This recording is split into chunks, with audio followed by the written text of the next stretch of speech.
Good morning, you're watching Business World Live. I'm Danie, Laurel.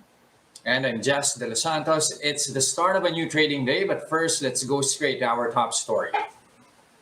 The country's agricultural output slowed in the third quarter to 0.7% from 2.3% a year ago. Crop production climbed 4.8%, slightly lower than the 5% growth in the second quarter, that's according to the Philippine Statistics Authority. Palay ore and milled rice production jumped 15.2%, while corn output rose 3.5%. Agriculture Chief William Dar said the increase in palay and corn production is a proof that the government is on the right track in its initiatives for the subsectors. These improvements, however, were offset by declines in livestock and poultry output. Livestock production slid by 7.6%, while chicken output was down by 7.2%. The Samahang Industriya ng Agrikultura said the African swine fever has wiped out local pork production in Luzon. Meanwhile, the PSA has revised its GDP reading for the second quarter, saying it contracted faster than initially estimated. The PSA said the economy slumped 16.9% in the April to June period, deeper than its earlier reading of 16.5%.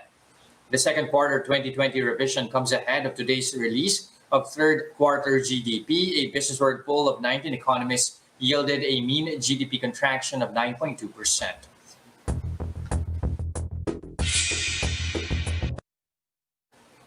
All right, Dan, two big things markets will be digesting today. You have GDP figures in about 25 minutes or so. But before then, the spillovers from one of the best rallies we've seen in months, Pfizer's COVID shot. Will this be the Christmas gift for humanity in general and markets in particular?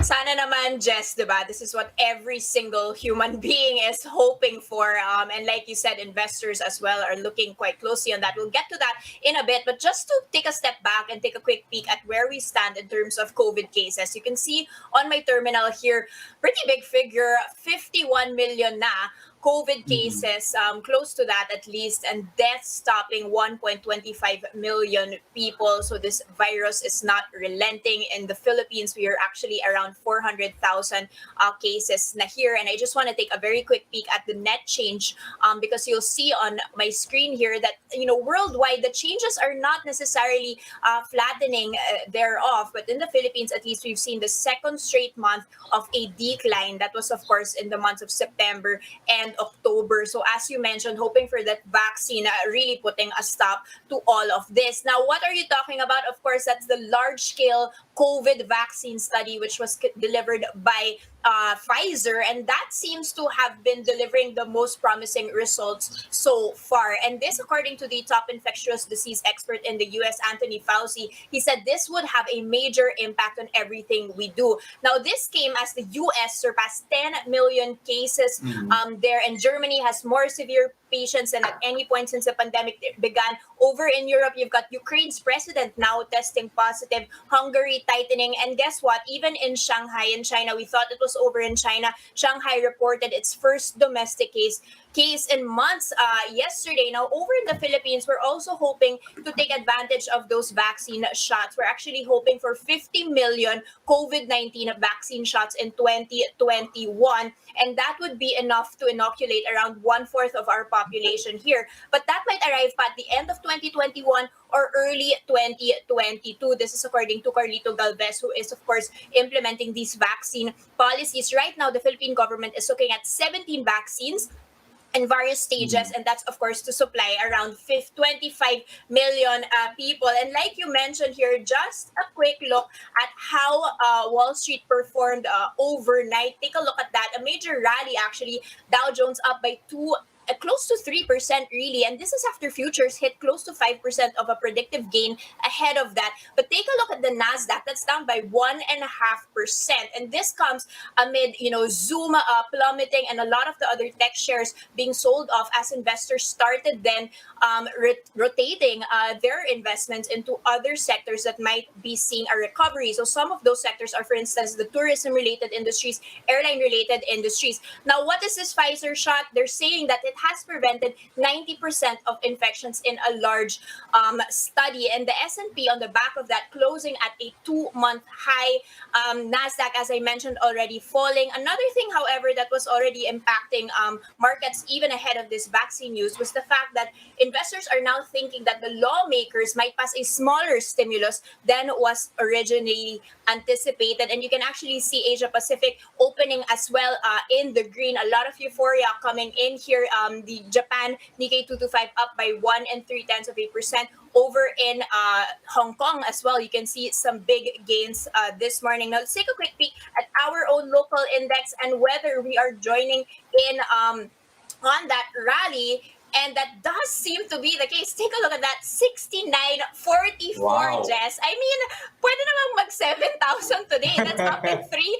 That's shocking. 3.9%. Now, this after yesterday, we actually were mainly in the red. And then towards the end lang, people started picking it up. People were still cautiously optimistic. That's according to Timson Securities. A lot of earnings to still be digesting. There are a lot of turnovers, but still also a lot of foreign outflows. So we had foreign outflows yesterday. And this comes even amid the Biden victory triggered the most inflows in emerging markets in 10 months. So a lot of risk, takers because of that victory. But take a look at our index, really like skyrocketing. It's like there. pre-pandemic levels, Dan. It's pre-pandemic levels, even compared to the rest of the developing countries. So very exciting times here. I just take a quick peek since anyway we're on the topic. Who are actually bringing these the biggest stellar gains here? The banks, Security Bank up by 7.6%. BDO as well, that has a huge weight on the index, up by 6.5%. SMIC and Ayala Corporation. So very exciting times here for our bourse, Jess, and hoping that does have legs. Let's see. Of course, we're still expecting GDP figures to be coming out in a few minutes to see how that is going to affect movement as well. But then before that, we still have a number of earnings you have to report on. So bring those out, Dan.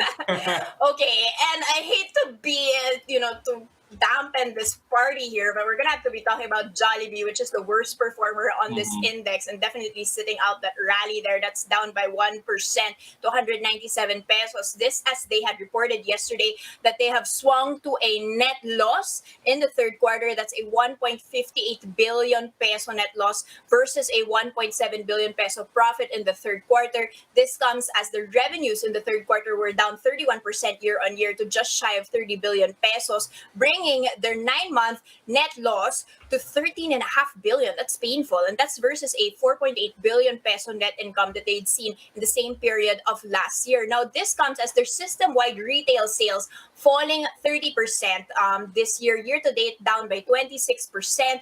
But they did mention that they are on track with spending around 7 billion pesos to transform their company. So they're really trying to transform that. They have permanently closed 507, or at least they're planning rather to permanently close 507 stores, and now they've actually closed 339 as of the end of September. Most of these stores are actually offshore, Jess, but you've still got close to 200 stores being closed here domestically. So a lot of these worries still weighing on this company, but they are saying that other parts of the world are recovering better and faster than the others, and they're still closing in on that vision to be one of the top 5 restaurants in the world. Right now, they've actually reopened 93% of the store network. So nevertheless, as I mentioned, Jollibee definitely not taking advantage of the rally this morning amid those net losses in the third quarter. We'll have more on markets later on in the broadcast. We've got Video Capital's Ed Francisco. But meanwhile,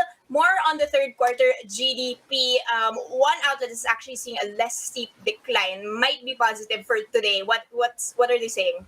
Okay, this time around, still a contraction definitely here, but Moody's Analytics is forecasting that third quarter GDP will be contracting less compared to how they previously estimated it at 6%. This last month, they did say they are expecting third quarter GDP to actually come in at minus 9.5%. Now, if we realize that this is going to be better than how 19 economies surveyed by Business World actually see the third quarter GDP coming in at negative 9.2%. But nonetheless, 3 straight quarters of contraction there if realized at 6% projection by Moody's Analytics here. They are saying, that the surge in domestic cases is expected to somehow have dampened the revival in domestic demand, especially now with the cases in the Philippines nearing 400,000. According to them as well, there was a sharp contraction in the June to September period due to strict lockdowns, weighing heavily on domestic demand and consumption, while exports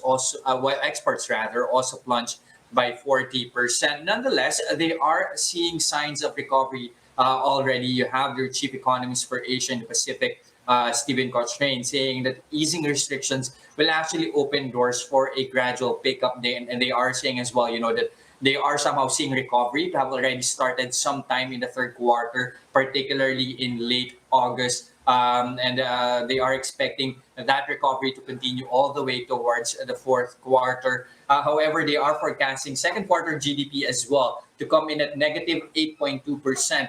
And that's better, in fact, if you try to compare it to their previous forecast of negative 9.2%. This is manufacturing and trade rebound, saying that this should actually provide some support for the economy here. Recall that factory output actually slightly improved in September to an 8.4 contraction compared to how it fared in August with a 9% decline.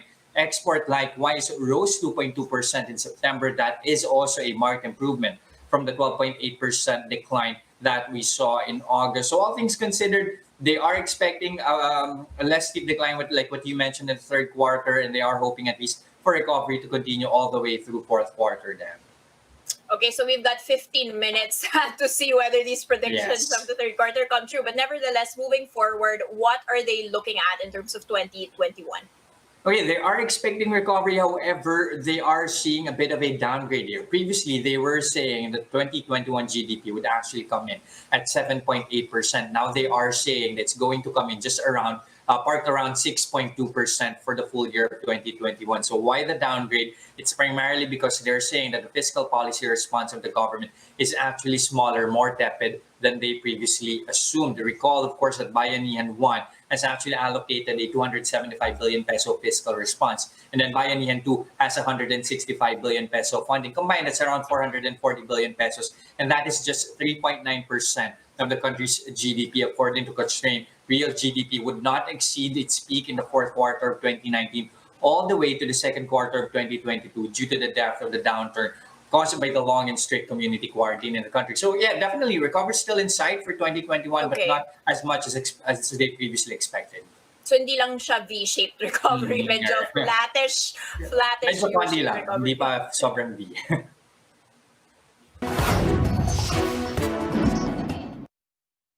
Now, here are other headlines we're keeping our eyes on. A return to strict lockdown measures should be government's last resort if COVID-19 cases see a surge. That's according to Acting Socioeconomic Planning Secretary Carl Kendrick Chua. Chua said the economic team has recommended a shift in policy to the IATF, one that would rely on a more localized quarantine system instead of putting an entire region or province under lockdown. He said the impact of easy restrictions should hopefully show in the fourth quarter GDP print. Former NEDA Secretary Ernesto Pernia said government should spend more, particularly on a demand stimulus measure that would boost consumption spending. But while the government is looking at easing restrictions further, pandemic concerns are expected to force more consumers to limit their spending on essential items. To be more specific, Fitch Solutions sees changes in consumer behavior, particularly in the coffee segment, with households preferring to make their coffee at home. This could make supermarkets the new battleground for coffee companies. Fitch says coffee consumption is projected to increase from 3.9 kilogram per capita in 2020 to 5 kilograms by 2024. In about 3 years' time, coffee as a proportion of total non-alcoholic drink spending is seen to grow by 44%.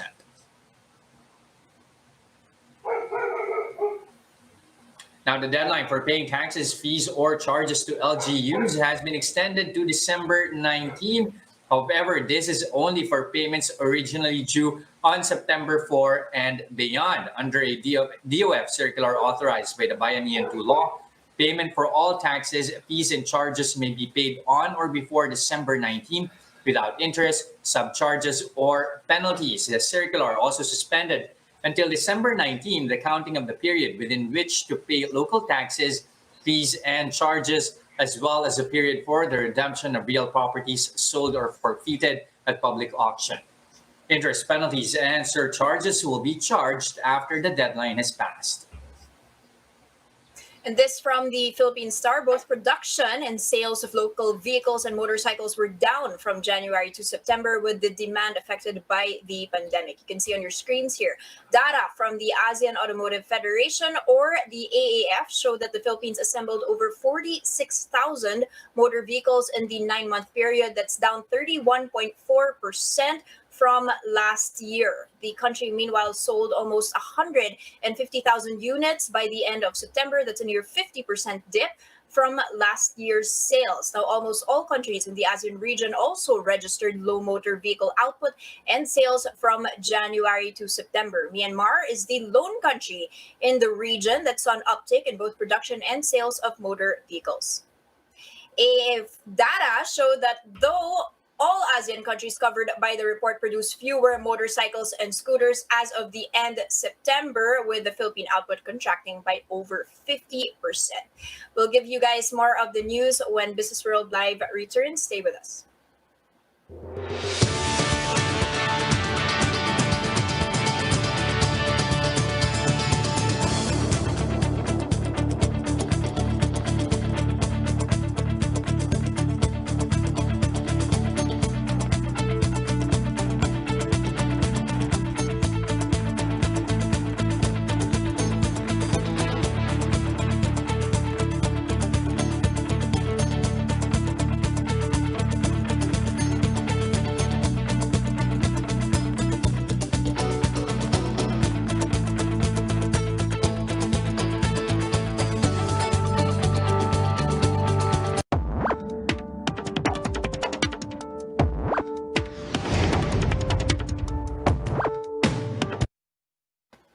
Welcome back to Business World Live. I'm Danie, Laurel. Now, what an opening to this market. Is this too good to be true? Here to answer that question, we have with us BDO Capital's President, Ed Francisco. Good morning, Ed, and welcome to the broadcast. Hi, good morning, Danie. Sir, comment on this. I mean, okay, I have to say we've gone down below 6,900 now, but the opening was quite, a surprise, a positive surprise at that. We were up close to 7,000 now, and these are levels that we haven't seen pre-lockdown, so to speak. Tell us, is this something that's just sentiment driven? Is this something that is also fundamentally driven, given that we've had a slew of earnings?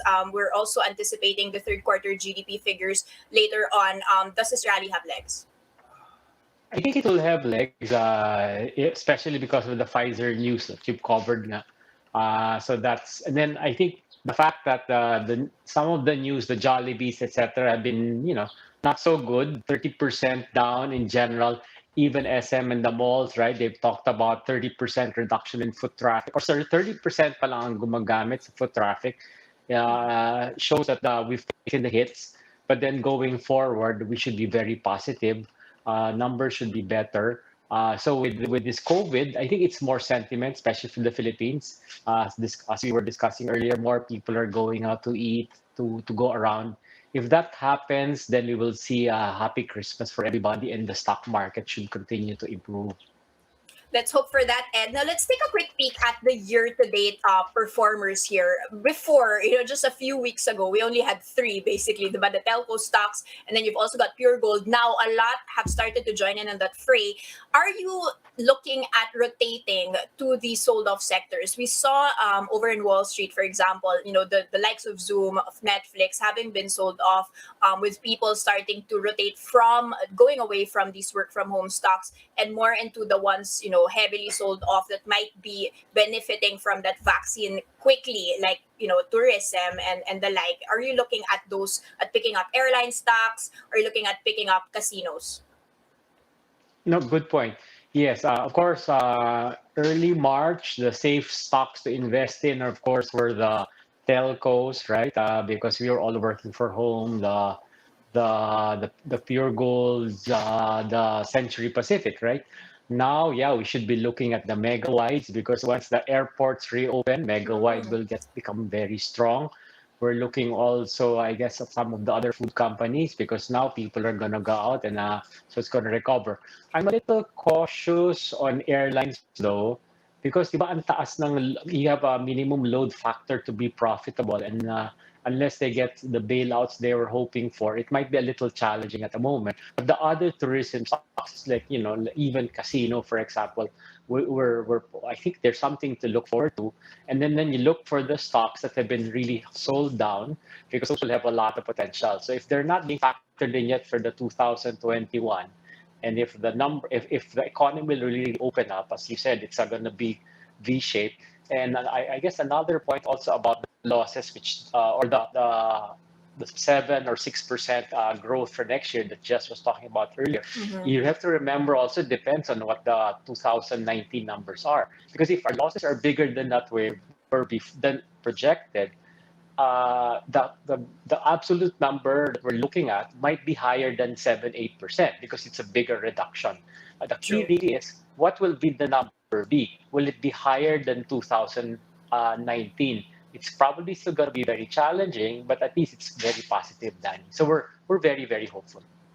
Sir, just on the topic of airlines, take a look at Cebu Pacific up by 10.5% this morning. But like you said, it's quite a Wow. mixed picture because you've got PAL also, I mean, gaining, but just up by 0.4%. So it's, I guess it's also Yeah. very, very stock specific. Let's talk about telcos though, just for a minute, because you were also part, of course, of the IPO of Converge, and there was a lot of excitement nga ahead of all of this vaccine news. But telcos had already been quite overbought according to the technicals. Is there still room to rally for this space? I think there's still room to rally, right? And in fact, I was very happy to learn about PLDT's disclosure, right? The other day, they were talking about, Yes, was it 95% improvement in broadband? So I'm sure correct. Globe will also report great numbers.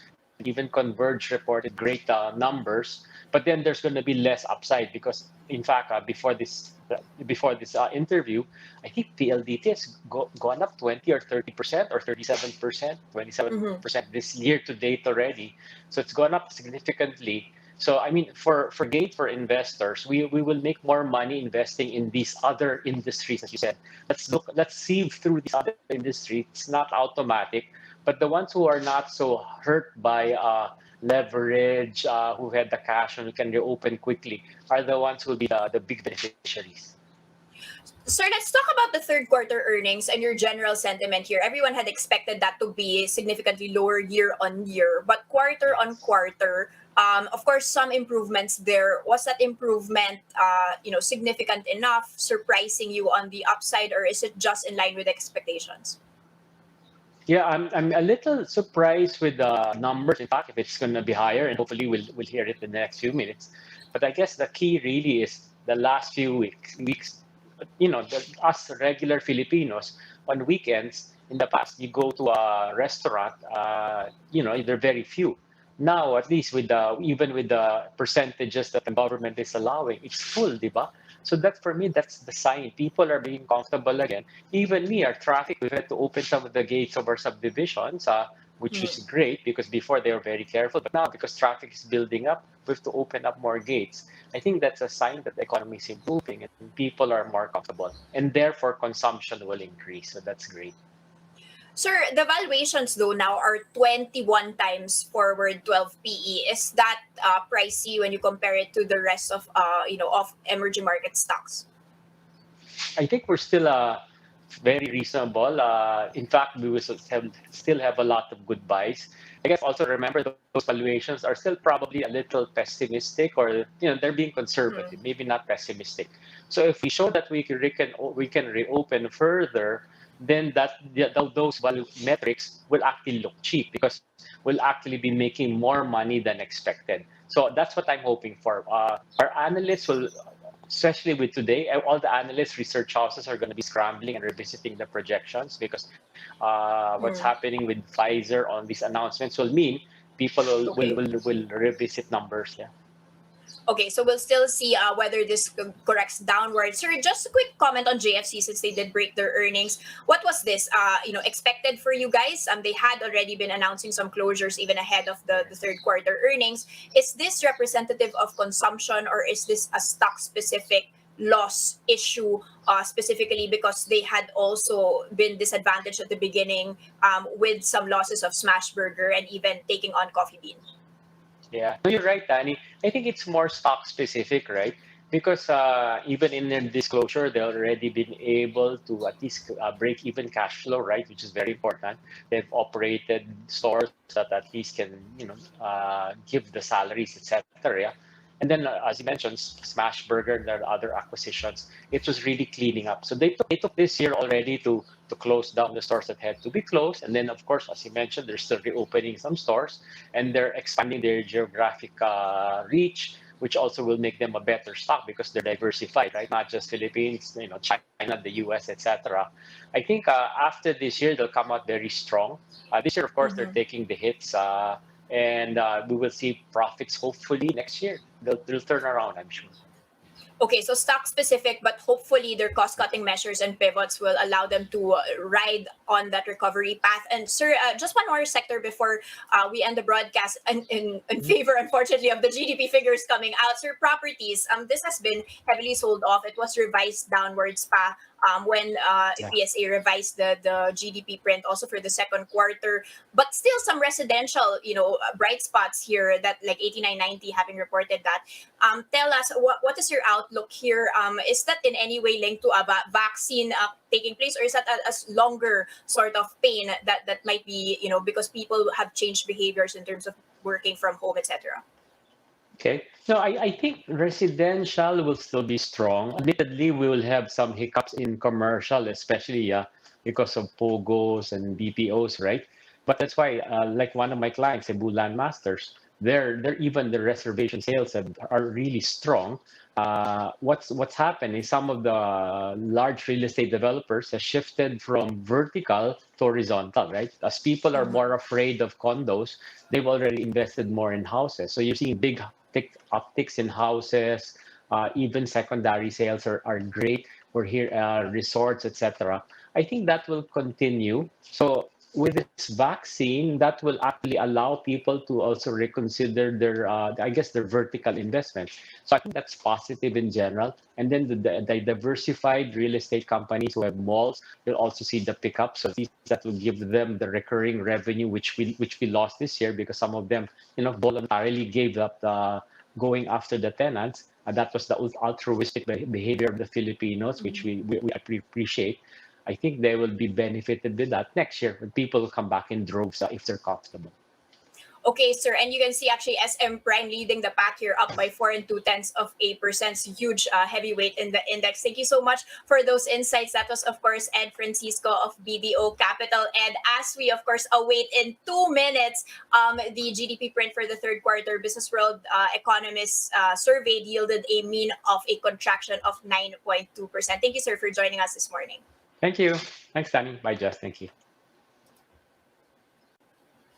And that's the first look into the business day. Stay with us. I'm Danie, Laurel.